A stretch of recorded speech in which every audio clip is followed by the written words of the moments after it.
সরকার গঠনের সুযোগ পেলে ঘুষ, চাঁদা ও দখলদার মুক্ত দেশ গড়বে জামায়াত, এমন আশ্বাস দিয়েছেন দলটির আমির ডাক্তার শফিকুর রহমান।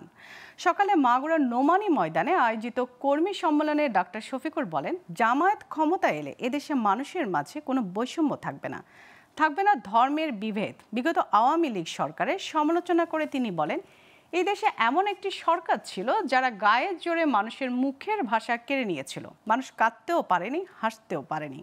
তারা দেশকে শোষণ করে, দেশপ্রেম ও মুক্তিযুদ্ধের কথা বলে লুটপাট করেছিল। যেখানে কোনো বিচারক, রাষ্ট্রের কোন কর্মকর্তা, কোন কর্মচারী তারা ঘুষের দিকে হাত বা তার দুঃসাহস দেখাবে না। যদি কেউ হাত বাড়ায় তার সেই হাত ভেঙে অবশ করে দেওয়া হবে।